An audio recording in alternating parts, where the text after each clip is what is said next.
I think it's time to talk about and interweave two of the more mysterious factions in One Piece, and craft a surprising but epic matchup I'd love to see in Wano. Hey YouTube, Joeboy here. So of course we all remember Water 7 and Enies Lobby, Cypherpole number 9, the division of Cypherpole that, quote, did not exist, it was secret. Different from all the other Cypherpole divisions, in that they were specially trained and tasked with assassination. CP9 was a secret organization because their existence and edicts were illegal, outside of the law.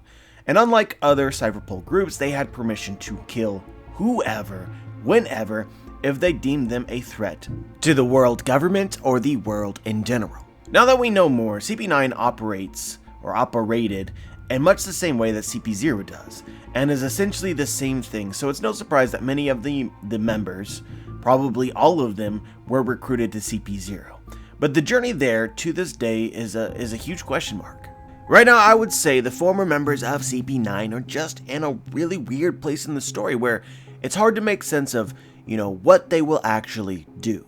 After Enies Lobby, which we saw in a cover story arc called CP9's Incident Report, Spandam, the leader of CP9, blamed them for the destruction of Enies Lobby in some way. I mean, what specifically that he said or what they were blamed for isn't entirely certain. All we really know is that for the months after this, CP9 was followed by the government and was on the run from the government.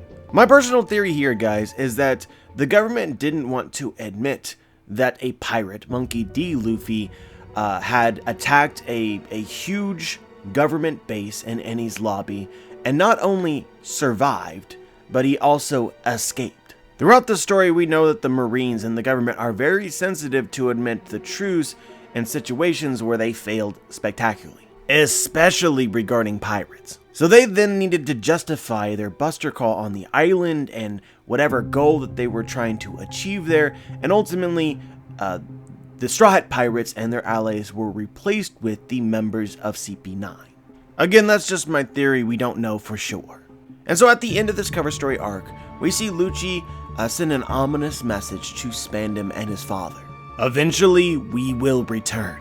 We then see Spandam and his father conspire, it appears, to destroy CP9 or in some way save their own skins from what they assume to be their imminent demise at the hands of CP9, and the flashback ends. The next thing that we know is that Lucci is now a member of CP0, and Spandam is his subordinate.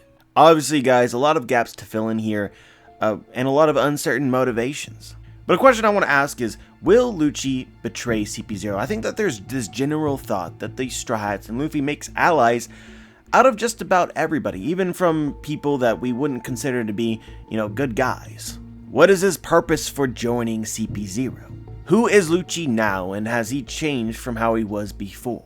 I mean, guys, this isn't exactly a Crocodile situation yet.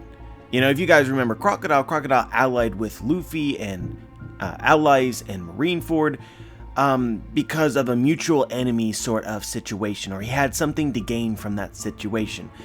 So who exactly is Lucci's enemy? Can we say based on this cover story that Lucci's enemy would now be the world government? To be certain here, the facts is that Lucci was labeled a criminal for unjust reasons, or at least, he was probably a criminal, but not for the reasons that he was blamed for. So will Oda use this to lead into him becoming a Straw Hat ally? So on one hand, I think that because of this, you might be inclined to say yes, but on the other hand, I think that absolutely not. That nothing about this, I think, should change Lucci's core values or what he believes. I think the question that we should be asking is, does Lucci really care that much about what the government did to him that he is now anti-government? And really, no, I doubt it. If anything, the person responsible for this situation was Spandam alone for blaming CP9, and Lucci seems to have spared him. But even more important than this, in my eyes, guys, Lucci is chasing justice, his own brand of justice. He's just that kind of character, ally or villain, it doesn't matter. He seeks to make the world better to his own standards in his own way. But at his heart, what is most vital to him is he is a dog of the government. He believes fully and completely in the government. As he was trained, and as his directive in CP9, and now in CP0, it's essentially the same, kill those who are a threat to the world government. Lucci follows a particular ideal. He calls it dark justice or necessary evil. Lucci fully understands how people perceive him and his actions, but he does them anyway because he believes that they are right. He is the one person on this planet that I would say would fully accept and forgive the government for doing exactly what they did. To Lucci, it wouldn't be wrong. If they had a good reason for doing so, then it's a necessary evil. So do I think that Lucci is mad at the government for what they did to him? No. But I think that you need to understand here, guys, that even in what we called earlier a crocodile situation, Crocodile's values and morals hadn't really changed all that much. Crocodile was still Crocodile in Marineford. His objectives simply lined up with those of Luffy's and his allies. Luffy wanted to get to Marineford because of Ace, and Crocodile also wanted to get to Marineford because of Whitebeard. And then once he got there, he realized that his objectives were actually very similar to that of Luffy. Luffy wanted to rescue Ace, and Crocodile wanted the Whitebeard pirates to win. Because if the Whitebeard pirates win, it gives him an opportunity to get his revenge against Whitebeard sometime in the future. And he can't get his revenge if Whitebeard is killed and defeated here. And you know, we've been talking exclusively about Crocodile, but the same is roughly true of somebody like Buggy as well. So if we're looking for Lucci to play a similar role in the story as to these two characters, I think that you would need a somewhat similar situation, a mutual enemy or a mutual goal sort of situation. So I guess what I want you guys to think about is this: what will Lucci do next? And what has Oda planned for him in the story? And really the same thing can be asked of CP0 in general, right? We've seen them teased throughout the story, but when are they actually going to make their mark? When are they going to play a more active role? My one rule is this, right? And I think that this is just a general rule that can be applied to most every character in One Piece. Lucci can never be the major antagonist again. I don't think that he is so important for Luffy, such as Blackbeard, to have a climactic fight with him twice. Whatever role he plays in the future, it will not be as a major boss in any particular arc for Luffy or any of the other Straw Hats. I believe that for Lucci, that ship has sailed. That isn't to say that Lucci can't fight Luffy, but I don't think that it can be a significant fight. And I think that you need, for this to make sense, in combination with the fact that Lucci is now a member of CP0, and in my opinion, a loyal member. CP0 is very obviously not an allied faction. So let's talk about Wano. And let's begin with a clip which I believe may hint at where we might see Lucci next. And for what reason. お前たちも海賊と戦うための武器を海賊から買おうというのだから、おかしな話じゃねえの？仲買人のジョーカーことドフラミンゴがいなくなり、隠れ身の失ったお主らはうちと直接交渉するほかなくなった。欲しいものがあるとすればさらなる力。今回は戦艦で手を打ったが、次はドクターメガパンクじゃ。それは不可能だ。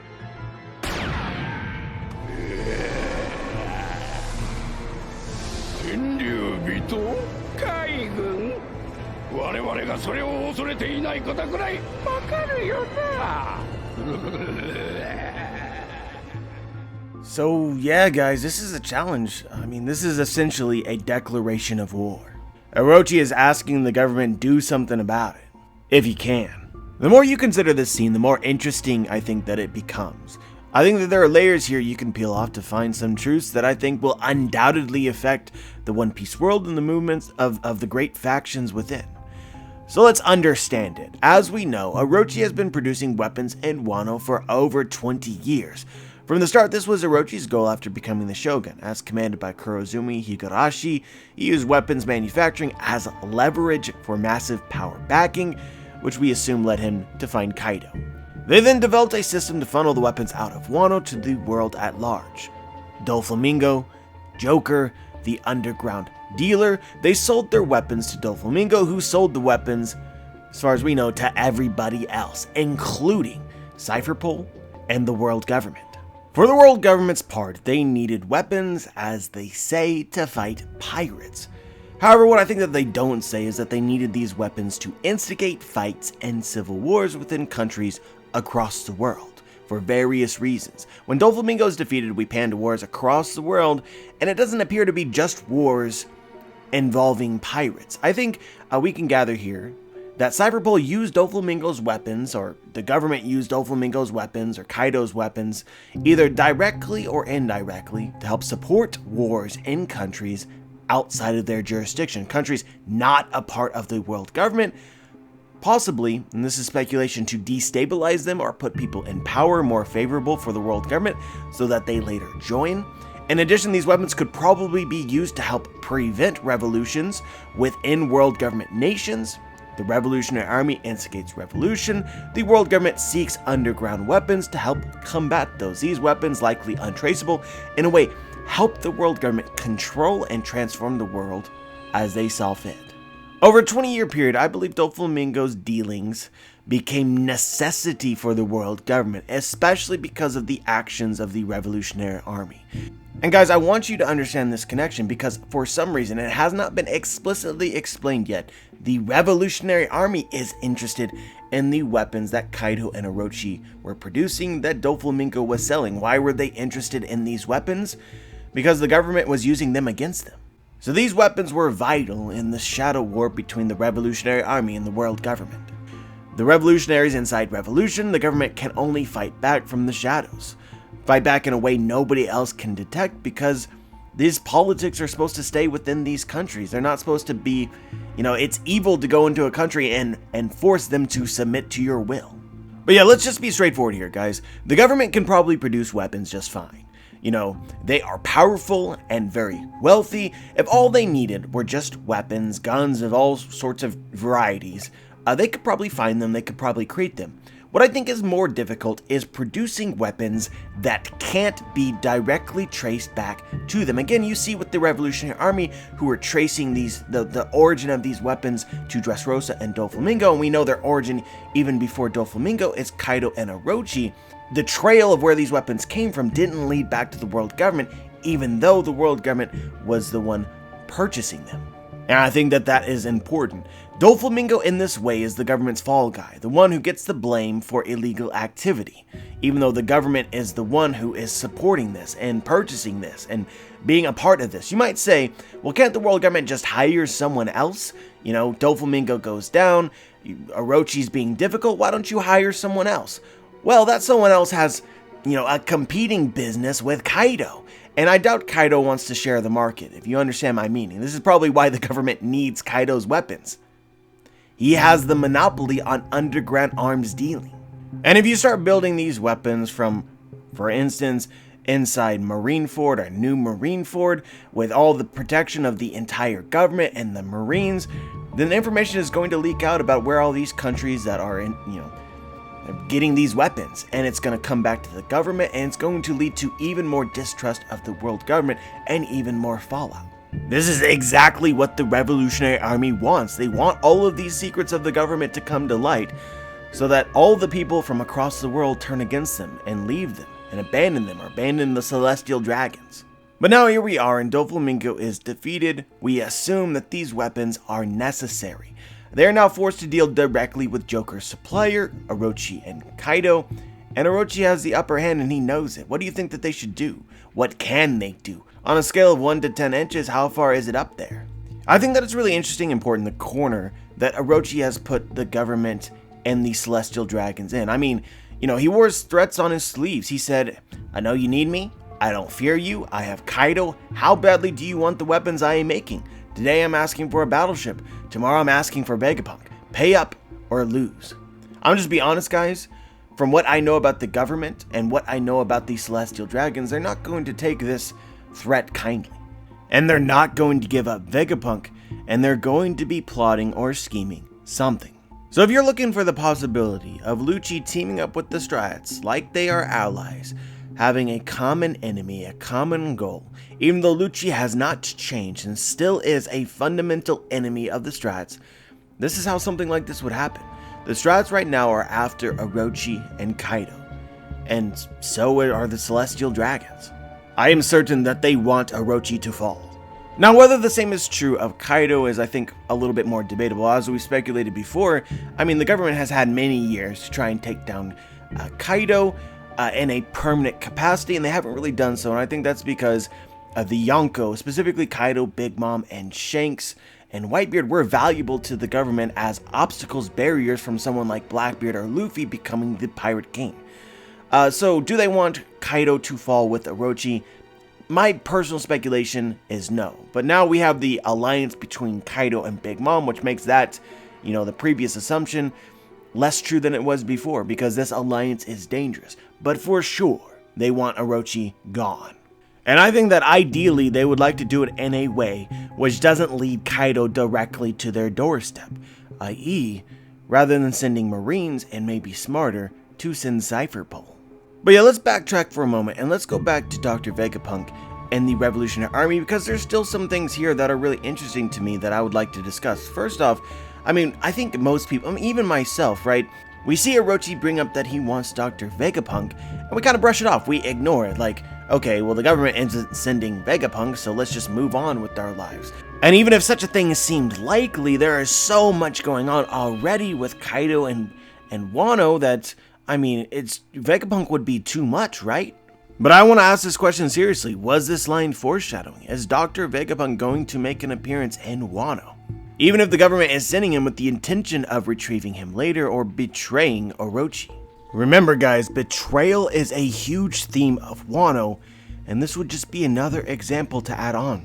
We've seen before that CP-0 is allowed inside of Wano, but if they wanted to again, perhaps in some sort of plot or to do something against the factories, the weapons, or Orochi or Kaido, would they be forced to bring Vegapunk because that was Orochi's condition?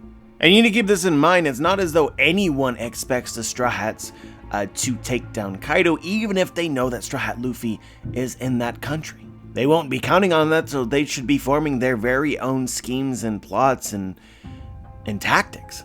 And then we have the question of how all of this might relate to our lead into further conflict between the Revolutionary Army and the government. Because so far guys, the storyline, the plot line of the Revolutionary Army has been instigate revolution in various countries, and then apparently they've made some progress but not too much progress, and then they started tracking these weapons to Doflamingo. The next step is to track these weapons all the way to Kaido and Orochi. We've seen just a week prior that the world government made their purchase of Orochi's weapons, and so the Revolutionary Army would have seen the results of seen these weapons again appear, even after Doflamingo's defeats in countries across the world. This is simply a fact for me, guys. Oda needs to go all the way with the Revolutionary Army tracking these weapons because he's already set that up. It would be very weird for them to be tracking these weapons and to never learn where the weapons came from. For the Straw Hat Pirates simply to have solved their problems for them on multiple occasions, without their heavy involvement. But of course, as you know, during the Reverie, the Revolutionary Army in Dragon declared war against the Celestial Dragons. They attacked the Reverie, and something happened to Sabo. So this conflict, inevitably, eventually, but sometime soon, needs to come to a climactic head, where the Revolutionary Army and the government go all out against each other.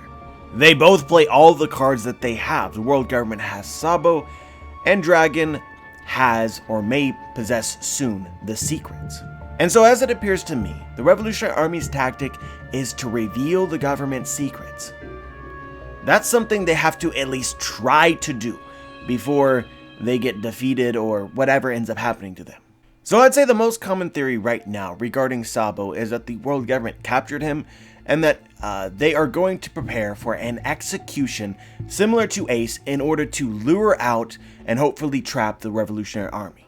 You know, we always end up talking about the parallels pre and post timeskip, so much so that as I talk about it more, I explain it less and less. But the point is that things are similar between events in the pre-timeskip and post-timeskip, but Oda takes ideas that he used in the past and then he changes them. Like for instance, capturing Ace would be similar to capturing Sabo. However, the difference here, a significant difference, is that the government didn't want Whitebeard to show up and retrieve Ace. They just wanted to execute Ace. But in this case, they want the Revolutionary Army to try and retrieve Sabo so that they can set them up and finally defeat them. A subtle yet significant difference. That's something that just intuitively makes sense. It seems like a viable strategy. Obviously, they could have done this in the past with characters like Ivankov, but, maybe Sabo is more important, maybe he's just younger, or maybe, times have changed, their tactics have changed because they realize that they're in a losing position. Before, maybe they didn't want to give light to the Revolutionary Army by making a big spectacle out of someone like Ivankov's execution. They would have rather kept the revolution secret. But now everybody knows about the revolution, so there's no point in keeping it secret. Now is the time to put your foot down and say, we won't stand for this. But throwing aside the specifics, which we will discover later if this is true, the point is that we might be looking at a climactic battle between the Revolutionary Army and the world government soon after the conclusion of Wano. So in the meantime, the Revolutionary Army will have to prepare. And I think that they also have to assume that this is possibly, if they intend on retrieving Sabo, this is possibly where they get defeated. And if they are defeated, at the very least, they need to spread their message and spread their truths. So in regards to this, there is no place right now on this entire planet that would be more valuable to them to be a part of than Wano in this battle, because right now the truths of the government are slowly starting to leak there, and specifically in ways that the Revolutionary Army has been interested in previously already. So Oda and his editors have been hyping up Wano, or Kaido's arc, as an arc that's going to put Marineford to shame. In order to put Marineford to shame, you need factions, man. You need top tiers. Even more than you had in Marineford, so wouldn't it just make sense for the Revolutionary Army to appear, and for their opponents in Wano to be CP-0, who at the very same time are working on a scheme to take down Orochi themselves. So this is the picture that I'm painting for you guys. CP0 and Rob Lucci arrive in Wano with Vegapunk, as Orochi had requested and he personally would probably be expecting. Their intention is to use Vegapunk as a kind of bait to find a way to kill Orochi, and maybe with Straw Hat Luffy's presence they may be able to blame his death on them and keep their involvement secret, and hopefully get this whole weapons business taken care of. At the very same time, the Revolutionary Army finally tracks the weapons to Orochi and Kaido and appears as well. Their goal, the nail in the coffin to prove that the world government and the celestial dragons and their pawn, Cypher Pole Zero, are corrupt, and the world should no longer be defending them or supporting them. And so finally, Wano becomes the place that Dragon reveals himself to Luffy, reveals his powers, and fights against maybe somebody like Rob Lucci. I'm not saying Rob Lucci's beating Dragon, guys, but what an entrance that would be. How do you set up Dragon as this hype figure that you've been foreshadowing for so long, and you put him up on a pedestal, man? You have him wipe the floor with somebody like Rob Lucci, the most wanted man in the world. And after this arc concludes, potentially with the defeat of Kaido, maybe not, with Luffy and the Strats embarking on a rescue arc for his other brother, Sabo. Anyway, guys, that's pretty much all I had to say today. As always, I'm curious as to what you guys think. Share your thoughts in the comment section below. Like the video if you liked the video, dislike the video if you disliked the video, subscribe if you want to be notified for my future content, and as always, guys, have a wonderful day.